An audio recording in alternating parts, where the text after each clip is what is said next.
By late 1943, Europe was a continent trapped under the iron fist of Nazi Germany.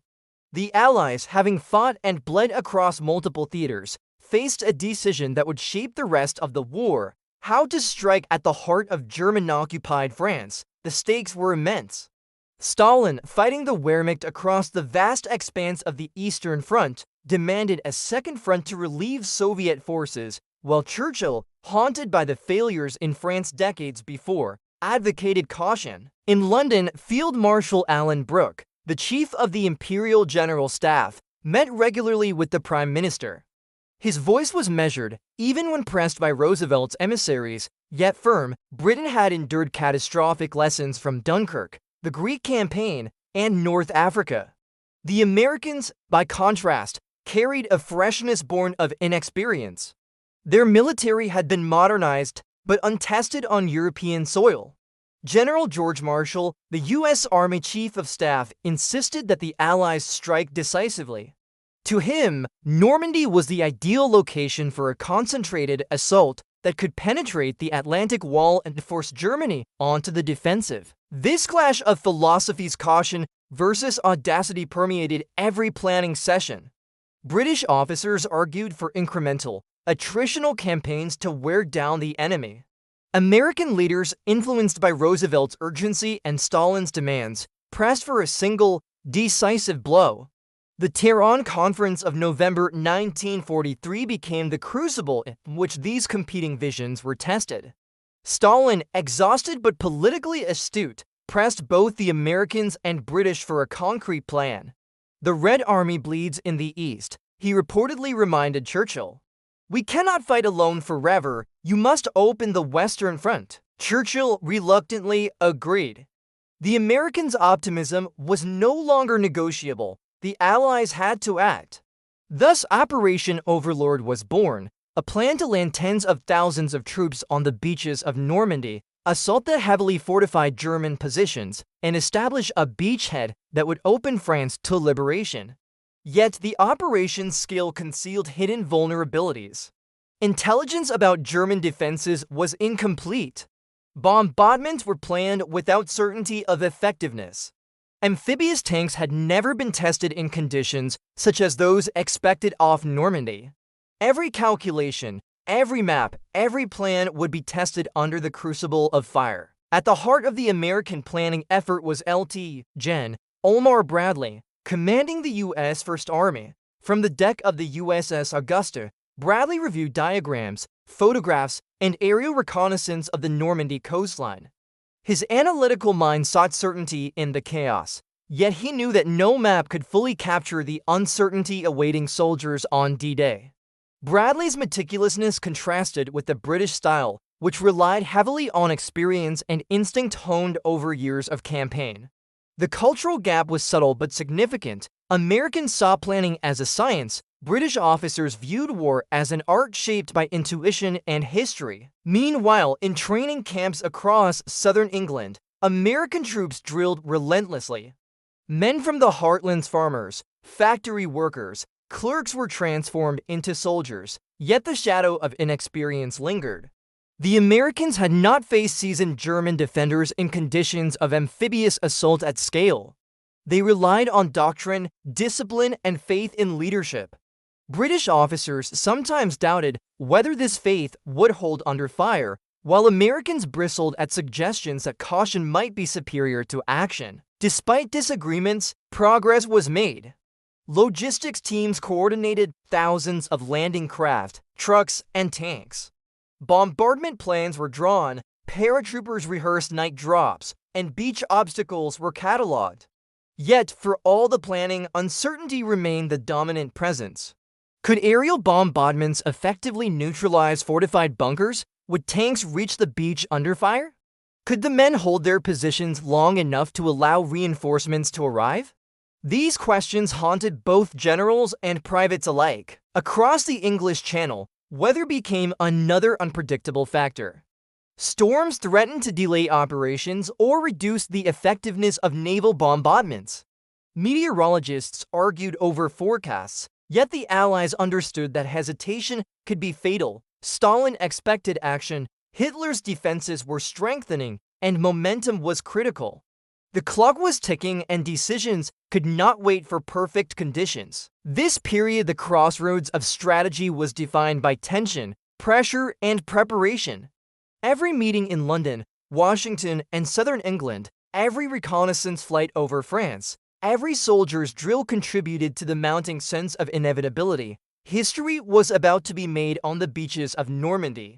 Success would demand a perfect convergence of planning, courage, and luck. Failure would be catastrophic. As the final pieces fell into place in early June 1944, commanders reflected on the enormity of what lay ahead. The Allied nations, diverse in culture and strategy, had unified under a single goal: the liberation of Europe. Yet, the human and operational challenges remained vast. For those who would soon storm Omaha Beach, preparation could never replace the unpredictable brutality of combat. Please click the subscribe button and like the video. It helped more people see this story of courage and history. With the stage set, the Allies were poised at the brink of history. Normandy awaited, and the world was about to witness a battle that would define courage, strategy, and sacrifice in ways previously unimaginable. As the weeks inched closer to June 6, 1944, the apparent unity among the Allies masked a simmering tension that could have undermined the entire operation. The collaboration of nations British, American, Canadian, and Free French forces was unprecedented in scale, yet fragile in its interpersonal dynamics. Differences in military culture, experience, and expectations shaped every decision, and nowhere was this more evident than in the relationship between the British and American high commands. Field Marshal Bernard Law Montgomery, commander of the 21st Army Group, embodied the British approach: disciplined, cautious, and steeped in the lessons of decades of warfare. Montgomery had risen through campaigns that had exposed the brutal efficiency of German forces, from the deserts of North Africa to the frozen plains of Greece. His operational style favored methodical planning, layered defenses, and attention to minute detail. To him, war was an art that demanded patience and control. Improvisation was risky, and mistakes could be deadly. Across the Channel, Lt. Gen. Omar Bradley represented a different philosophy. The American Army, shaped by modern training, technological innovation, and relatively limited combat experience in Europe, relied on rigorous planning but expected adaptability on the battlefield. Bradley's temperament combined caution with pragmatism. He respected the British experience, but also recognized that American soldiers, though green, brought energy, determination, and the willingness to act decisively. In many ways, the Americans' inexperience was both a liability and a potential advantage. Their strategies were unburdened by past failures and old habits. Tensions were amplified by the pressures of command. The Americans were determined to prove their capability, especially in the eyes of the British, who sometimes viewed them as untested and overconfident. Montgomery, while publicly courteous, privately noted that the Americans lacked the battle-hardened judgment required to execute complex operations flawlessly. Yet he also recognized their resilience and ability to absorb shock under fire, qualities that would soon be tested in the most unforgiving way imaginable. The strategic debates were not merely personal. They reflected broader cultural differences in military philosophy. The British had learned the high cost of underestimating German defenses. Dunkirk, Crete, and North Africa had left scars, both physical and psychological. The Americans, who had entered the war later and had not yet faced the full weight of German expertise in amphibious operations, were confident in their doctrines and numerical advantage. These contrasting worldviews shaped not only planning, but also the tone of interactions and command centers. Meetings could be tense, with polite diplomacy masking sharp disagreements over logistics, bombardment plans, and landing strategies. One particularly thorny issue was the effectiveness of preliminary bombardments. British commanders preferred extended artillery and aerial attacks to weaken enemy fortifications before troops landed. Americans, constrained by time and the desire to maintain the element of surprise, advocated shorter bombardments, hoping that speed would prevent the Germans from reorganizing. Discussions over these tactics were heated, and compromises were often uneasy. The tension between overwhelming force and operational tempo exemplified the broader cultural and experiential gaps between the Allies. Despite these debates, a remarkable cooperation emerged.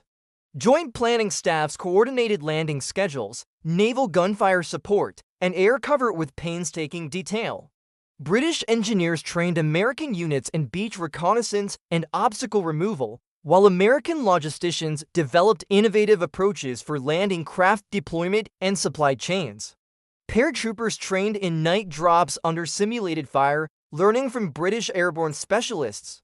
There was a grudging admiration on both sides. The British respected the Americans' technical expertise and resourcefulness, and the Americans grew to value the seasoned judgment and strategic insight of their counterparts. Yet the pressure of expectations weighed heavily on commanders.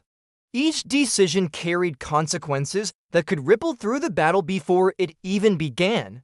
Small errors, miscalculations in tides, misjudged artillery timings, misinterpreted intelligence could prove catastrophic. Soldiers on the ground would ultimately bear the consequences, but the commanders above understood that the success of the entire Western Front depended on meticulous planning, coordination, and the ability to adapt under fire. Meanwhile, morale among the troops was a mixture of excitement and anxiety. American soldiers, many of whom were leaving home for the first time, displayed remarkable enthusiasm and courage. Their letters home described rigorous drills, endless briefings, and the constant presence of senior commanders inspecting and instructing. British troops, veterans of earlier campaigns, quietly observed their allies' inexperience, but also encouraged and supported them. This cross-cultural mentorship became essential in building confidence and cohesion. Amid these tensions, human stories unfolded behind the scenes. Bradley often visited training grounds to speak with soldiers, calming fears, offering reassurance, and reinforcing the stakes of their mission. Montgomery, ever the disciplinarian, emphasized precision and responsibility, reminding officers that the lives of men rested in their hands. Yet both men shared an understanding the success of D-Day required more than planning. It required leadership, trust, and the willingness of men to face chaos head-on. As Normandy loomed on the horizon, commanders wrestled with uncertainty. How would inexperienced troops perform under fire? Would the German defenses prove stronger than expected? Could coordination between disparate Allied forces hold under the stress of battle? The answers remained unknown. Yet in this period of preparation, tension, and anticipation, one fact became increasingly clear: the character and courage of individual soldiers, coupled with the ability of commanders to adapt in the face of unexpected challenges, would determine the outcome of history. This moment, when experience met energy, caution met optimism, and British tradition met American innovation, was critical. The Allies had the tools, the planning, and the manpower to succeed, but the real test awaited on the sands of Normandy. The cultural divide, far from being a mere footnote, would become a defining factor in how the battle unfolded. And while tensions persisted, the sense of shared purpose steadily bound the coalition together, laying the groundwork for a campaign that would challenge human endurance and military strategy alike. In the coming hours, men would march toward their destiny, crossing from calm training fields into a maelstrom of fire, water, and metal. The lessons of planning, coordination, and cultural understanding would be tested not in theory, but in the harsh crucible of combat. Normandy was no longer a distant objective. It was a battlefield that demanded courage, ingenuity, and unyielding resolve. June 6, 1944, the dawn broke with a pale, uncertain light over the English Channel. The waters that had been meticulously surveyed, mapped, and rehearsed for months now carried the men of the U.S. First Army toward the beaches of Normandy. Among them, Lieutenant General Omar Bradley, standing on the deck of the USS Augusta, gazed at the horizon with a mixture of resolve and apprehension. Intelligence reports had outlined German defenses, yet nothing could fully convey the brutal reality awaiting soldiers on Omaha Beach. The Americans approached the shoreline in a flotilla of landing craft, each one crammed with young men whose hands shook not with fear, but with the anticipation of battle. The German 352nd Infantry Division, veteran soldiers seasoned in the deadly art of defense, awaited them. Bunkers bristling with machine guns, well-sighted artillery, and mortar lined the bluffs. Mines and barbed wire littered the sands, ready to halt or maim the advancing troops. The preliminary bombardments, designed to soften enemy positions, had largely failed.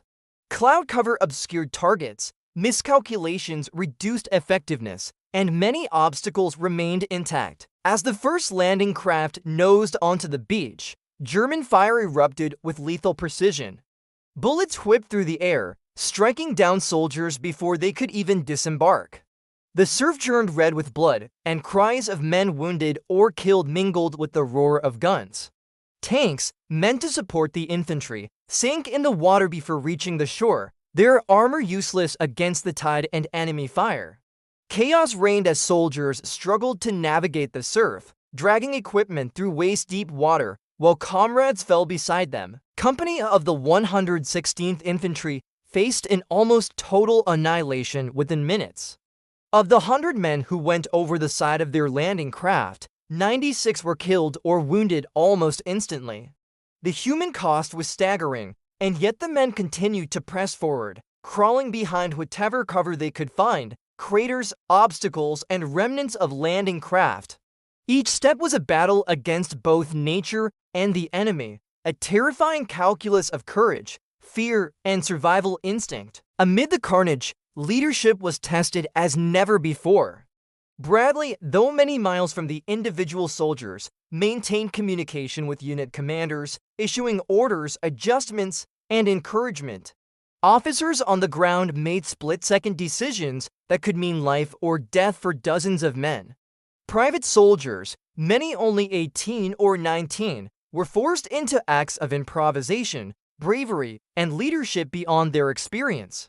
Heroism was everywhere, often quiet, sometimes dramatic, but always essential for survival. The chaos at Omaha Beach reflected the limitations of even the best planning. Bombardments that were expected to neutralize bunkers had left them intact. Pre-landed engineers and demolition teams struggled to remove obstacles under fire. Machine gun nests, positioned to cover every stretch of sand, inflicted maximum casualties. Communication lines were cut, radios malfunctioned, and messengers often had to carry orders across open, deadly ground. Every assumption made in planning was challenged in the brutal reality of combat. Yet, even in the worst moments, acts of courage and determination emerged. Small groups of soldiers adapted, identifying weak points in German defenses, laying down suppressive fire, and leading comrades forward. In one instance, a sergeant rallied a fragmented unit, using smoke and debris for cover, and charged a machine gun emplacement with only a few men, neutralizing it and allowing others to advance.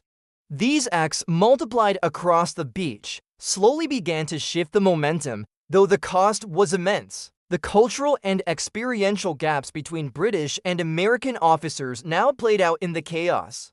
British planners, observing the Americans' difficulties, were both impressed and concerned. Their caution had been warranted. The Americans' optimism and energy allowed them to improvise under fire, yet the lack of battlefield experience resulted in extraordinarily high casualties. Bradley and his staff, meanwhile, recognized that even in catastrophe, the Americans' resilience was a critical asset. They had survived where others might have faltered. They adapted to the unexpected, turning small victories into the foundation for larger advances. Throughout the day, waves of reinforcements continued to land. Each group faced the same deadly obstacles, yet slowly, the beachhead began to expand. Tanks finally arrived through cleared channels, artillery fire found its mark, and engineers removed key obstacles. Soldiers who had been pinned down crawled to safety and rejoined the fight. By nightfall, despite staggering losses, the Americans held positions that would allow follow-on forces to land the following day. The beach was far from secure, but a foothold had been gained, a testament to courage, leadership, and the unyielding human spirit. It is important to note that Omaha Beach was not merely a physical battlefield, but a crucible that tested human resolve. Letters written by soldiers during or after the assault describe a mix of horror, camaraderie, and disbelief. Many spoke of comrades falling beside them, of the deafening roar of artillery and machine guns, and of moments of instinctive heroism that seemed impossible. The survivors carried scars visible and invisible, but also a profound sense of purpose. They had faced overwhelming odds and endured. Please click the subscribe button and like the video. It helps more people see this story of extraordinary courage and sacrifice. By the end of June 6th, D-Day at Omaha Beach had revealed both the limits of planning and the heights of human endurance. Mistakes in intelligence, misjudged bombardments, and the perils of inexperience resulted in a bloody start. Yet the combination of leadership, improvisation, and sheer determination turned a potential disaster into a foothold that would grow into the liberation of Europe.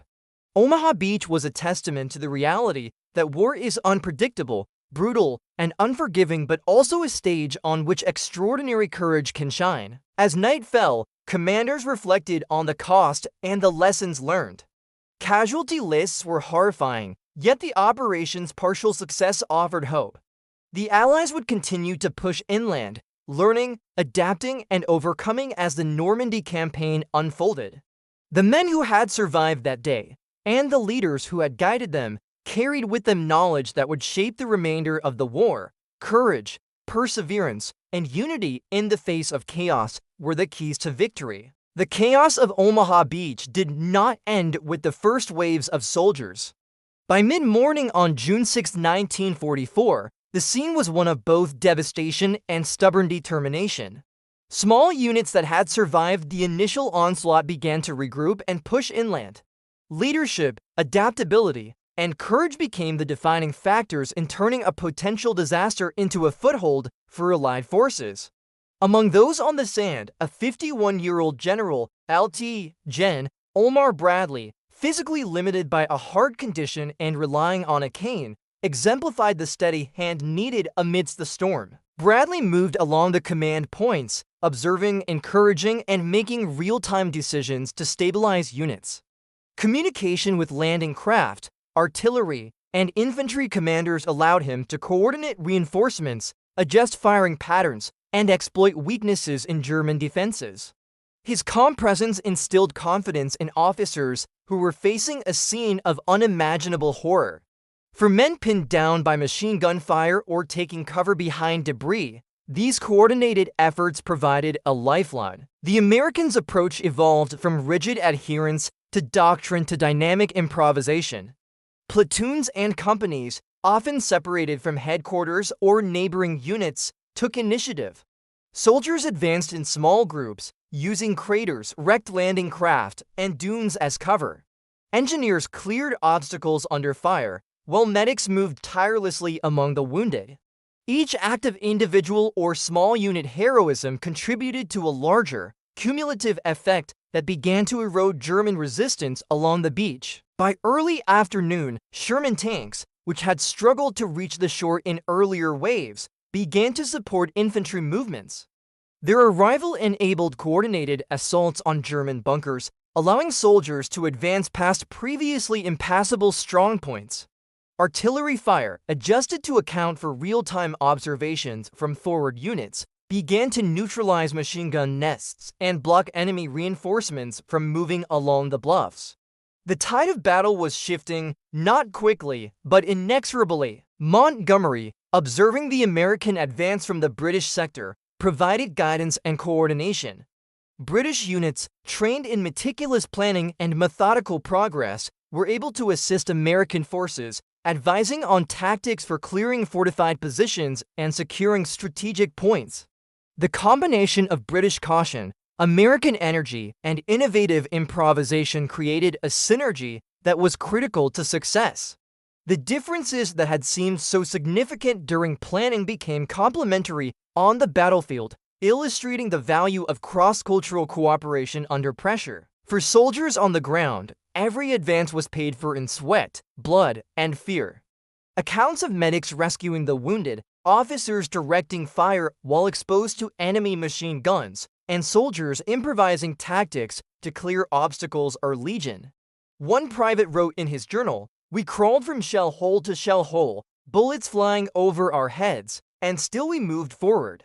Some of my friends didn't make it, but we kept going because we had to." These personal narratives provide a human dimension to the historical record, reminding us that D-Day was fought not just with strategy and equipment, but with the courage of ordinary men confronted with extraordinary circumstances. By late afternoon, the tide had turned sufficiently to allow larger units to consolidate their positions. Beach exits were cleared, obstacles partially removed, and coordination with reinforcements from later waves improved operational effectiveness. While Omaha Beach had been the scene of one of the bloodiest landings in history, the determination of soldiers, guided by their commanders and supported by combined arms, had prevented total failure. The foothold established that day would serve as the critical bridgehead for the liberation of France and, eventually, the defeat of Nazi Germany. D-Day, as experienced at Omaha Beach, exemplified the duality of warfare, tragedy intertwined with heroism. Casualties were immense, thousands wounded or killed, but the strategic objective was achieved. Lessons from failures in bombardment, planning, and coordination informed subsequent operations, improving the effectiveness of follow-up waves and reducing unnecessary losses. The adaptability and courage demonstrated would become a template for Allied operations throughout the Normandy campaign. The human element, more than any map or plan, shaped the outcome. Leadership, morale, and individual initiative proved decisive. Officers like Bradley and Nyland inspired confidence and coordinated resources under extreme conditions. Soldiers relied on training, instincts, and each other to survive and advance. Engineers, medics, and support personnel performed acts of courage that often went unrecorded but were vital to overall success.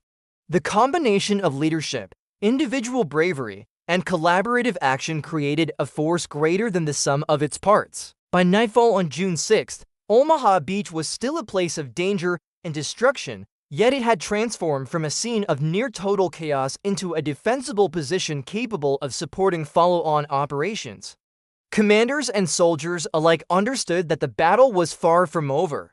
Yet the events of that day demonstrated a profound truth. Meticulous planning, human courage, and relentless determination could overcome even the most formidable defenses. The lessons learned, sacrifices made, and heroism displayed became part of the enduring legacy of D-Day. In the days that followed, Omaha Beach would serve as a foundation for Allied advancement into Normandy and beyond. The bravery and resilience displayed by American soldiers, tempered and guided by British experience, exemplified the collaborative strength of the Allied effort. From the chaos of the first landing to the establishment of a secure beachhead, Omaha Beach became a testament to the human spirit confronting overwhelming odds, a lesson in courage, sacrifice, and the capacity for triumph amidst horror. The turning point at Omaha Beach was not marked by a single heroic charge or a decisive blow. Instead, it was the accumulation of countless small acts, the endurance of leadership under fire, and the unwavering commitment of men who refused to yield. It demonstrated that even in the most extreme circumstances, coordination, courage, and perseverance could produce victory. Omaha Beach would forever remain a symbol of the price of freedom and the extraordinary capability of ordinary people to meet history head-on.